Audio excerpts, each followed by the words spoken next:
అందరికీ నమస్కారం. 15th మనకు శివరాత్రి ఉంది. మన జిల్లాలో 2 ఇంపార్టెంట్ ప్లేసెస్, ఒకటి పట్టిసీమాల, ఇంకొకటి బలివే. ఇది చాలా ఫేమస్గా ఆల్మోస్ట్ 3 lakhs పాపులేషన్ వస్తారు దర్శనం అని చెప్పేసి మేము ఎక్స్పెక్ట్ చేస్తున్నాము. అందువల్ల మన హానరబుల్ హౌసింగ్ మినిస్టర్ సార్ లీడర్షిప్లో మీటింగ్ చేయడం జరిగింది. ఆల్రెడీ 2-3 సారి రివ్యూ మీటింగ్లు చేసుకొని ఏమేమి ఫెసిలిటీస్ కావాలని కూడా ఓరియంట్ చేసుకున్నాము.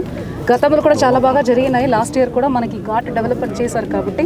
సో ఇప్పుడు మనకు మేజర్గా వాట్ ఆర్ ద ఫెసిలిటీస్ని చూసుకుంటే వాళ్ళకి టాయిలెట్స్ కావాలి, లైటింగ్ ఫెసిలిటీ కావాలి, రోడ్ ఫెసిలిటీ కావాలి, అవన్నీ కూడా ఏర్పాటు చేసుకున్నాము.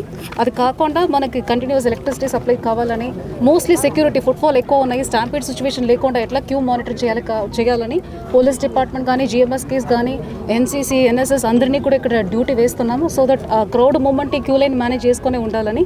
అలాగే పోలీస్ తోటి డిస్కస్ చేసుకుని ఎక్కడెక్కడ అన్నదాన పాయింట్స్ పెట్టాలి అవన్నీ కూడా డిస్కస్ చేయడం జరిగింది.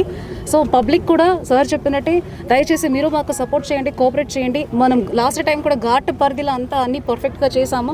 చిన్నపిల్లలు ఫన్ కోసం చెప్పి వేరే చెరువుకు వెళ్ళడం అట్లాంటి కూడా చేశారు. తంబలేరులో వాటర్ వచ్చింది కాబట్టి. సో అట్లా లేకుండా మేము కూడా అన్ని పాయింట్స్ లాస్ట్ టైం ఎక్కడెక్కడ ఏమేమి చేస్తారో అది కూడా స్టడీ చేసుకుని దానికి కూడా ఏర్పాట్లు చేసుకున్నాము. సో ఐ రిక్వెస్ట్ పబ్లిక్, మీ అందరూ చాలా సాటిస్ఫైడ్గా దర్శనం చేసుకోవాలని చెప్పి గవర్నమెంట్ తరఫున అన్ని రకాలు ఏవేవి కావాలో అన్ని ఫెసిలిటీస్ ఏర్పాటు చేస్తున్నాము. అది ఉపయోగం చేసుకుంటున్నాం.